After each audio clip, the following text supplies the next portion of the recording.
Hello everyone, welcome back to my YouTube channel. आज का मेरा टॉपिक है अहंकार में डूब मत जाइए, अहंकार का परित्याग करिए।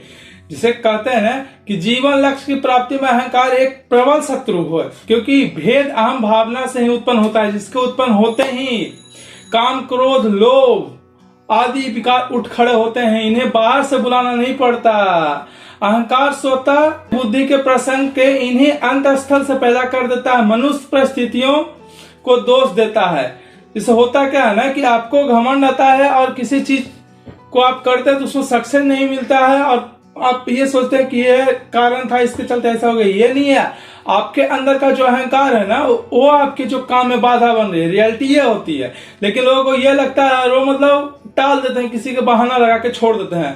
परंतु हकीकत होता है कि जो आपका अहम, आपका घमंड, आपका अहंकार है, वही आपको बर्बाद कर रहा है। व्यक्ति के मत्थे दोष मरने का प्रयत्न करता है, दूसरे व्यक्ति के मत्थे दोष मरने का प्रयत्न, किंतु दोष अपने अहंकार का है, जो अन्य विकारों की तरह आपको साधन भ्रष्ट बना देता है। अतः आप इसे ही मारने का प्रयत्न कीजिए। अब लोगों को ये मतलब समझ में नहीं आता कि डायरेक्ट रीजन क्या है किसी चीज का, लेकिन आपका जो अहंकार है वही सबसे बड़ा दुखों का कारण है। अहंकार का नाश करने में मनुष्य को सर्वप्रथम तत्परता होनी चाहिए, क्योंकि यही है, क्योंकि सारे अनर्थों का मूल प्राय यही होता है। विनाश ही परिणाम इसके प्राप्त होते हैं। अहंकार का एकमात्र परिणाम है जो कि विनाश है। जैसे रावण था, जो बहुत बलशाली था। रावण की शक्ति का कुछ ठिकाना नहीं था। कंस का बल का कोई प्रक्रम नहीं था। जगत विज्ञा था। दुर्योधन, शिशुपाल, नेपोलियन, हिटलर आदि जैसी शक्तियों के आगे संसार कांपता था, किंतु उनके अहंकार ही उन्हें खा गया। मनुष्य को पतन की ओर ले जाने में अहंकार की हाथ रहता है। मनुष्य को पतन की ओर ले जाने में अहंकार का ही हाथ रहता है। श्रेय के साधक को इससे दूर ही रहना चाहिए। जो इंसान ये सोचता है कि हमें हर एक फील्ड में सफलता मिले और श्रेय मिले, श्रेय का मतलब लोग एप्रिशिएट करें, लोग हमारी वाहवाह करें, तो उसको अहंकार से दूर ही रहना चाहिए। क्योंकि जैसे ही हमारे मन में अहंकार पैदा होती है और हम क्या करते हैं कि थोड़े से मतलब क्या हमारे लिए लोग वाहवाह कर दे, ताली बजा दिया, और हम अहंकार में डूब जाते हैं, और वहीं से आपका पतन का मार्ग है जो शुरुआत हो जाता है। परंतु लोगों को यह समझ में नहीं आती है। अहंकार एक प्रकार का संग्रह वृत्ति है। यहाँ अहम का योग से मनुष्य जगत की प्रत्येक वस्तु पर अधिकार चाहता है। जिसको अहम हो जाता है ना, उसको लगता है कि सारा चीज मेरा ही हो जाए, दूसरे के पास कुछ नहीं रहे। तो ये कभी संभव है ही नहीं। आप लाभ हुआ केवल अकेले ही उठाना चाहता है, और दूसरों को लाभ उठाते देखकर वह जल भून उठता है और फिर प्रतिकार के लिए तैयार हो जाता है। जब तक यह पाप प्रकाष्ठा तक नहीं पहुंच जाता है, तब तक भले ही कोई शोषण, दमन, अपराध तथा अनैतिक भोग भोगता रहे, किंतु अंततः सभी लोग उसका साथ छोड़ देते हैं। साधन और परिस्थितियां शीघ्र ही विपरीत हो जाती है। तब मनुष्य को यह माननी पड़ती है, मुंह की खानी पड़ती है, और कभी कभी तो सर्वनाश के ही दर्शन करने पड़ते हैं। देखो, कोई इंसान जो जिसके अंदर घमंड आ जाता है ना, वही चाहता है कि पूरा दुनिया को हम जीत ले, और ऐसा कभी पॉसिबल नहीं है। क्योंकि सिंपल भाषा में कहा जाता है कि शेर को सवा शेर एक दिन जरूर मिलता है। इसे एक लॉजिक दिया जाता है ना कि घास है ना, घास को बकरी खाती है, बकरी को शेर खाता है, तो ऐसा ही चलता रहता है। आप किसी चीज को खाएगा तो आपको खाने के लिए भी दूसरे लोग मुंह फाड़ के बैठे हुए हैं। आप चाहोगे कि किसी का मर्डर कर देता, आपका मर्डर करने के लिए भी लोग तैयार हो जाएंगे। जैसे बर्दवान में एक घटना हुई अतीक अहमद के साथ। कितने लोगों को मर्डर किया था, और जब उसका मर्डर हुआ तो सब लोग कह रहे हैं नहीं बहुत अच्छा आदमी था। क्या अच्छा आदमी था? सब लोग नहीं कर रहे हैं, जो उस कैटेगरी का आदमी है वही चेक कर रहे हैं। कुछ ... वाले नेता है वो कह रहे हैं। इससे क्या है ना कि महात्मा किसी वस्तु का संग्रह नहीं करता, वह लोक हितार्थ अपने दान अनुदान वितरण करता रहता है। भला इसी में है कि हम अपनी संपूर्ण शक्तियों का दान रूप में विकीर्ण करते रहें। इससे हमें सच्चा और श्रेष्ठ आनंद प्राप्त हो सकता है। जैसे हमारे पास अगर कोई ज्ञान है ना, तो उसको बांटने से वो बढ़ेगा, ना कि वो घटेगा। जैसे सभी लोग कहते हैं ना कि भिखारी अगर भीख मांगने आए ना, तो उसको दे देना चाहिए, क्योंकि भगवान ने आपको मांगने वाला नहीं देने वाला बनाया है। तो जैसे ही आपके पास धन है तो आप उसका दान करोगे। मैं नहीं कह रहा हूं कि ब्राह्मणों को दान करो, नहीं, गरीब को दान करोगे, जरूरतमंद को दान करोगे, समाज के लिए कल्याण करोगे, तो आपका धन भले ही जाएगा, लेकिन आपका यश कृति बहुत ऊंचा चढ़ करके बोलेगा। लेकिन लोगों को यह समझ नहीं आता है। लोगों को बस हरी पत्ती चाहिए, गुलाबी पत्ती, उसी में अपना जीवन ही लोग बिताते रहते हैं। तो जब यह दान वृत्ति संकीर्ण होकर केवल अपने भोग तक ही सीमित जाती है तो उसे अनेक बाधकों को नष्ट करने में उस शक्ति का प्रयोग करना पड़ता है। जहां तक संचय परोपकार के लिए किया जाता है वहां तक अहंकार उचित है, वहां तक अहम भावना उचित है, पर उससे परे पीड़ा से रहित होना चाहिए। शुद्ध भाव से वस्तुओं का संग्रहण, लोक कल्याण के लिए दान कर देने में हानि नहीं करने, इससे आत्मा विकसित होती है। पर यहाँ भी संसारिक यश की कामना का विग्रह उत्पन्न हो सकता है। अंततः दान की वृत्ति भी उदार और निरहंकार होना चाहिए। आप ये ऐसा नहीं है कि आपके पास बहुत सारा धन है, आपको ज्ञान है, ज्ञान का घमंड हो गया कि अरे भाई मेरे पास तो इतना नॉलेज है, आप लोगों को बांट रहे हो लेकिन फिर भी आपको घमंड है। जिससे कहा जाता है ना कि एक कहावत है, कहावत नहीं एक बात है कि जो बहुत अच्छे टीचर होते हैं ना वो कभी नहीं कहते कि हम टीचर है, वो हमेशा ये कहते हैं ना कि मैं इस विषय का विद्यार्थी हूं, मैं आप लोगों का शिक्षक हूं, लेकिन इस विषय का मैं शिक्षक नहीं हूं, इस विषय का मैं विद्यार्थी हूं। क्योंकि देखो कोई भी सब्जेक्ट, कोई भी विषय इतना बड़ा है ना कि कभी पॉसिबल नहीं है कि मनुष्य अपने जिंदगी में उसको हासिल कर सके। जैसे होता क्या है ना कि मनुष्य 2-4 किताब पढ़ के अपने आप को बहुत ही प्रकांड विद्वान पंडित समझने लगता है, और भरी क्लास में, जैसे क्लास की बात करता है तो भरी क्लास में उसको लगता है ना और है ही नहीं, क्लास में ज्यादा बोलना, ये सब लक्षण थोड़ा सा तो अहंकार और दान की प्रवृत्ति है, उसमें भी उदार और निरंकार होनी चाहिए। मैं तो दान कर रहा हूं तो आपको ये नहीं लगेगा भाई हम तो इतना दान करते हैं, बहुत दानी सो करो, बहुत ज्ञानी, नहीं, ये भी नहीं होना चाहिए।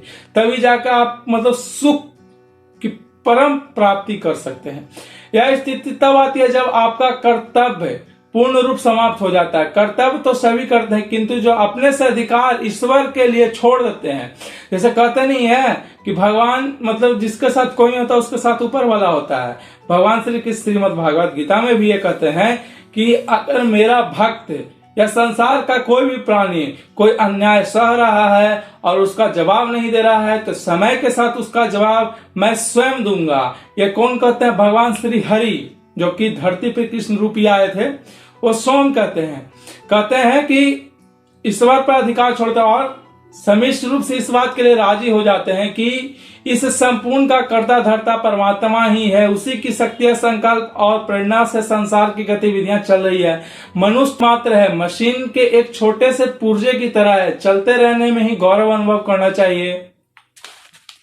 यद्यपि मशीन से उस पुर्जे का भी उतना ही महत्व है, उसके बिना सारी मशीन ठप हो सकती है, किंतु उसका भी अस्तित्व तो आखिर उस मशीन में ही है और उस पुर्जे के सहयोग मात्र से है। जैसे इंसान जो है ना, ये समझ लेना कि सब कुछ ऊपर वाले के हाथ में है और हम एक मशीन है, मशीन के एक पुर्जे के समान है जो कि संसार में चल रहा है ना, तो मतलब उसका क्या बोलते हैं ना कि दुखों का कारण खत्म हो जाता है। जैसे कहा जाता है ना कि आप जितना ज्यादा इच्छा रखेंगे उतना ज्यादा दुख का कारण होता है। जैसे कहते हैं कि यदि ऐसा न समझा जाए तो मनुष्य मात्र में जो प्रेम, सहयोग और मैत्री का भावना कायम है वह न रहे और मनुष्य अकेला दुख पाता रहे। संसार की 99% दुख अहम भावना के परित्याग के साथ ही मिट जाती है, क्योंकि तब स्वार्थ का भाव मिट जाता है। जिसे कहते हैं कि संसार का 99% जो है ना दुख है वह उस टाइम ही मिट जाता है जिस टाइम आप परित्याग करते हैं अपना अहम भावना को। अब अहम भावना के परित्याग के साथ ही मिट जाता है, क्योंकि तब स्वार्थ का भाव मिट जाता है। आप किसी चीज के प्रति अगर लोभ नहीं रखते हैं ना, और अहंकार ऑटोमेटिक नहीं आपको आएगा। अगर लोभ रखते हैं तो अहंकार तो आना है। उस स्थिति में दुख पास नहीं आता है, वह स्थिति में दुख पास नहीं आता। होता क्या है कि दुख तो पास आता है, पर वो ये मतलब जान चुका है कि ये एक धरती की सबसे बड़ी सच्चाई है, इसको हमको हासिल करना ही होगा, इसके बिना कुछ संभव नहीं है। यह संसार ही स्वर्ग के समान सुखमय हो जाता है। अब जिसको कहा जाता है कि कोई मोह माया नहीं है, मोह माया के प्रेय हो जाते हैं, तो उनको संसार सुखमय लगने लगता है। जैसे आजकल नागा बाबा एक हैं, या बहुत प्राचीन है नागा बाबा, आजकल क्या कहूं, तो उनका मोह माया से कोई मतलब नहीं है, तो वो सबसे सुखी पाए जाते हैं। फिर जीवात्मा का अपना अस्तित्व भी तो कुछ नहीं है, हमारा कोई अस्तित्व नहीं है। जिनके लिए वो अहंकार कर रहे हैं दर्पण जल या स्फटिक में जिस प्रकार सूर्य के प्रतिबिंब पड़ता है, जीव की चेतना भी उसी प्रकार परमात्मा का प्रतिबिंब मात्र है। परमात्मा के पास इतना असंख्य बल, इतना कुछ जो भी कुछ है ना, कि हम जो मनुष्य है ना, जैसे बोला जा रहा है ना कि सूर्य का किरण जल और दर्पण पे पड़ता है ना, या स्फटिक, स्फटिक किसको कहते हैं, स्फटिक ये पेन के रखे हम हाथ में, एक प्रकार का ये यंत्र है, मोती मूंगा कुछ भी कह सकते हैं। तो जो सूर्य का किरण है ना, वो पड़ता है, रिफ्लेक्शन होता है ना, उतना ही है मनुष्य भगवान के आगे। देखने में स्वच्छ वस्तु पर पड़ने वाले प्रतिबिंब प्रकाश में भी वही विशेषताएं विद्यमान होती है जो सूर्य में, किंतु दर्शन या जानते हैं कि प्रतिबिंब का अस्तित्व तथा जब तक सूर्य है, सूर्य के नहीं रहने पर अपनी सभी वस्तुएं दूसरों के लिए न्यौछावर कर देनी पड़ती है, तब अहंकार को सर्वदा दान में ही असीम सुख का बोध होता है। जैसे अब सूर्य का किरण नहीं है, पड़ रहा है जल पे, तो रिफ्लेक्शन होगा नहीं, तो जल का हम किसी और काम में उपयोग कर सकते हैं। किंतु यदि अहंकार का स्वभाव केवल मात्र लेने का बन जाए, सिर्फ हमको लेने का बन जाए कि हम सब जगह से हड़प के रख लें, और दान वृत्ति का अंत हो जाए, और दान करने का क्षमता, दान करने की सोच हम मिटा दे और जाए, तो निर्लोभता नहीं रहती है। वस्तुओं की ललक लोलुपता बढ़ जाती है, किसी वस्तु के लिए लोभ बढ़ जाता है। ललक लोलुपता मतलब लोभ बढ़ जाना। इस जग में केवल रोना झगड़ना और भय आदि ही दिखाई देने लगते हैं। इस जग में हमें सिर्फ गलत चीजें ही दिखाई देने लगते हैं। दरिद्रता घेरती है और शाश्वत सुख से वंचित हो, तब देने की अपेक्षा लेने की महत्व मालूम पड़ती है। तब देने की अपेक्षा लेने की महत्व मालूम पड़ती है। आपके साथ एक समय ऐसा आता ना कि आपको लगता है कि सब कुछ खत्म हो चुका है, बर्बाद हो चुका है, तो आपका जो पास्ट बीता ना, उसमें आप ऐसा कुछ किए हैं या फिर आप प्रेजेंट में ऐसा कुछ कर रहे हैं ना, दैट रीजन यही है आपके पास। आपको सिर्फ अगर कहीं से हड़पने का दिमाग चलता है और कहीं पे उसको मतलब अच्छे जगह पे नहीं दान करना, जरूरतमंदों को नहीं दान करना, तो फिर आपको चारों तरफ से दुख घेर लेगी। बंधन उतने ही मजबूत होते हैं और जकड़ते चले जाते हैं, ये खत्म नहीं होते। जैसे कहते हैं ना कि जो गलत रास्ता पे एक बार आता है तो बहुत आगे चला जाता है, सही रास्ता पर बहुत आगे जाने में बहुत टाइम लगता है, तो लोग गलत रास्ता ही ज्यादातर चुनते हैं। इसलिए कहा जाता है कि अहंकार मत रखिए और अहंकार में डूब मत जाइए। Thank you for watching and please keep support me.